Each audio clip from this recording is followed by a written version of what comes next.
Terra há cerca de 4,5 milhões de anos. Esse tempo foi o suficiente para criar a matéria de qual é feita a vida. Estas primeiras moléculas orgânicas ter-se-ão agregado em estruturas designadas de coacervados, que apresentam características semelhantes às células. Mais importante, a membrana dos coacervados terá servido como barreira entre o meio externo e o interno, permitindo o aparecimento das primeiras reações celulares. A invaginação da membrana dos coacervados deverá ter originado as primeiras estruturas celulares, especializadas de organelas. Estas protocélulas seriam heterotróficas e semelhantes às células procarióticas atuais. Depois, terão surgido as primeiras células autotróficas. As primeiras células eucarióticas terão surgido a partir da absorção das protomitocôndrias e protocloroplastos por células predadoras. As primeiras reações químicas ocorreram provavelmente em fontes termais, no fundo do mar, em células que utilizaram o metano para sua alimentação. Através da combustão completa deste composto, foi-se liberto o dióxido de carbono. Segundo a teoria da evolução, existem 3 grandes processos que promoveram a divergência entre populações, podendo dar origem às novas espécies: a seleção natural, a seleção sexual e a derivada genética. No primeiro caso, que é o caso da seleção natural, é um indivíduo que tenha qualquer característica que lhe confere vantagem num determinado meio ambiente, tem maior probabilidade de sobreviver e de se reproduzir, transmitindo essas características a seus descendentes. Como na Terra podemos encontrar ambientes muito distintos, características diferentes são favorecidas em meios diferentes. No segundo caso, as características que são favorecidas são aquelas que garantem uma maior probabilidade de reprodução, sem que sejam necessariamente as que favorecem a sobrevivência. Já a derivada genética é um mecanismo que afeta a composição genética de uma população, unicamente devido ao caso.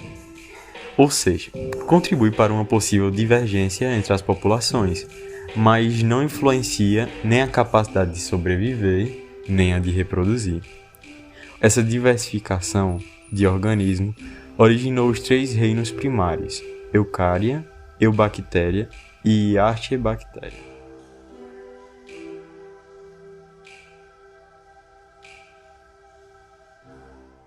Equinodermos do filo Echinodermata são animais marinhos que apresentam movimentação lenta ou são sésseis. Possuem um endoesqueleto formado por placas calcárias e, em sua maioria, apresentam projeções pontiagudas e espinhos. Uma das características mais marcantes desse grupo de animais é a presença dos chamados sistemas ambulacrais. Devido a essa característica, muitos representantes apresentam aparência espinhosa, por isso o nome equinodermo, que vem do grego equin, que significa coberto de espinhos, e derma, que significa pele. A presença dessas estruturas está relacionada com a defesa do animal. São conhecidas atualmente cerca de 7.000 espécies de equinodermos, sendo as estrelas do mar e os pepinos do mar 2 de seus representantes. Os equinodermos não apresentam cabeça, sendo seu corpo organizado em um eixo oralaboral. A região oral é onde está a boca e a região aboral é a oposta a ela. Os equinodermos são organismos triblásticos, possuem 3 folhetos embrionários: endoderme, mesoderme e ectoderme. Celomados. Possuem uma cavidade corporal revestida por tecido derivado da mesoderme, chamada de celoma, e que possui simetria radial. Os equinodermos destacam-se ainda por serem um grupo de deuterostome. Nesses animais, portanto, durante seu desenvolvimento embrionário, o blastóporo dá origem ao ânus. Essa característica torna o filo dos equinodermos mais relacionado com o filo dos cordados do que outros filos de invertebrados. Uma característica marcante nos equinodermos é a presença de um sistema ambulacral, também chamado de sistema vascular, aquífero ou sistema hidrovascular, que consiste em uma série de canais pelos quais circulam fluidos semelhantes à água do mar. Classificação. Os equinodermos são divididos em 5 grupos: asteroidia, ofiroidia, echinoidia, crinoidia, holoturoidia. Classificação. Os equinodermos são divididos em 5 grupos: asteroidia, ofiroidia, echinoidia, crinoidia, holoturoidia. Asteroidia. São incluídas as estrelas do mar e as margaridas do mar. As estrelas do mar são formadas por um disco central do qual partem braços. Contam com a presença dos pés ambulacrais, que garantem a movimentação do animal e também auxiliam na captura das presas. Ofiroidia. Temos como representantes as chamadas estrelas serpentes. Elas lembram as estrelas do mar, porém possuem braços bem mais longos e flexíveis. Sua movimentação é feita principalmente pelo movimento dos braços de uma maneira que lembra o realizado pelas serpentes. Nesse grupo, os pés ambulacrais geralmente não são usados na locomoção. Os ofiroides não possuem ânus. Echinoidia. Temos como representantes os ouriços do mar e as bolachas da praia, que possuem respectivamente corpos esféricos e achatados. Esses animais não possuem braços, porém possuem 5 fileiras de pés ambulacrais. A movimentação desses animais é lenta, e nos ouriços do mar ela é feita utilizando-se os pés ambulacrais e os espinhos presentes em seu corpo. Nos ouriços do mar, observa-se a presença de um aparelho raspador com 5 grandes placas calcárias, que recebe o nome de lanterna de Aristóteles. Essa estrutura permite que os ouriços consigam raspar algas de superfícies. Crinoidia. Encontra-se os lírios do mar e penas do mar. Os lírios permanecem aderidos ao substrato por meio de um pendúculo, enquanto as pernas conseguem movimentar-se utilizando os longos braços. Os braços dessas espécies podem ser utilizados para a alimentação. Holoturoidia. Temos como representantes dos pepinos do mar animais bastante diferentes dos restantes dos equinodermos. Seu corpo é alongado, daí o motivo da denominação pepino do mar. Nesses animais, observa-se 5 fileiras de pés ambulacrais e ainda pés ambulacrais modificados, em forma de tentáculos ao redor da boca. Um siri fazendo bar!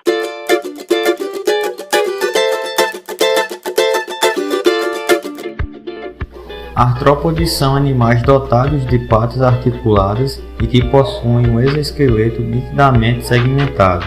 Entre eles, besouros, borboletas, aranhas, camarão, centopeia e piolho de cobra. Todos os artrópodes possuem o corpo dotado de vários segmentos e apêndices articulados, como patas e antenas, que possibilitam movimentos. Essa é a sua característica diagnóstica e que dá o nome ao grupo do grego artros, articulação, e podos, pés. Além disso, esses invertebrados têm um exoesqueleto que confere rigidez e impermeabilidade.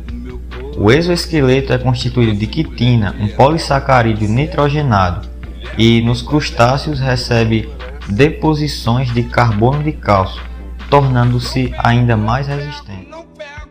Possui o corpo dividido em cefalotórax e abdômen, crustáceos e quelicerados, ou em cabeça, tórax e abdômen, insetos e miriapódes, de acordo com o grupo. O sistema digestório é completo, boca e ânus, com peças bucais, mandíbulas, quelíceras, entre outras, adaptadas à alimentação, tubo digestório, com regiões diferenciadas e glândulas acessórias, a digestão extracelular. O sistema circulatório é aberto, com um coração dorsal que bombeia hemolinfa, líquido sanguíneo, por espaço dentro do corpo. O sistema sensorial dos artrópodes é bem desenvolvido. Todos possuem pelos quimiorreceptores no corpo com função táctil. As antenas também têm função táctil e os insetos e os crustáceos possuem olhos com cor. A reprodução é sexuada. Em geral, nos crustáceos a fecundação é externa e o desenvolvimento pode ser direto ou indireto. com vários estágios larvais. Nos insetos e nos aracnídeos, a fecundação é interna, sendo que nos insetos o desenvolvimento pode ser direto ou indireto, com a ocorrência da metamorfose completa ou gradual. Classificação: os artrópodes são classificados como hexapodes. A principal classe desse subfilo é a dos insetos, grupo com a maior diversidade entre os animais, que possui cerca de 900.000 espécies. Possui 3 pares de patas e 2 pares de antenas, além de 1 ou 2 pares de asas. Quelincerados. A classe dos aracnídeos é composta de animais com 4 pares de patas e sem antenas. No lugar de mandíbulas, possuem quelíceras e palpos. Crustáceos. O subfilo é dividido em muitas classes, como a malacrosta, entre eles camarão, lagosta, caranguejo e entre outros. São animais marinhos, na sua maioria, e possuem geralmente 5 pares de patas e 2 pares de antenas. Mariapodes. Esse grupo é constituído de animais com muitas patas, sendo mais conhecida a classe dos diplópodes, entre eles o piolho de cobra ou emboá, e dos quilópodes,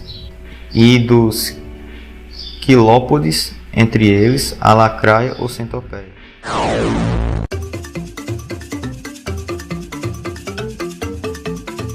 Os cordados representam um grupo de animais do filo Chordata. São representados por alguns vertebrados aquáticos e todos os vertebrados, peixes, anfíbios, répteis, aves e mamíferos. A característica principal desse filo é que durante a fase embrionária todos apresentam tubo nervoso dorsal, notocorda, fendas faringianas e cauda em alguma fase da vida. Existem cerca de 45.000 espécies de cordados conhecidas, distribuídas em 3 subfilos. O primeiro é chamado de urocordados. São animais marinhos sésseis que podem viver isolados ou em colônias. Geralmente são encontrados grudados em rochas ou em algas maiores. Seu tamanho pode variar de alguns milímetros até 10 centímetros.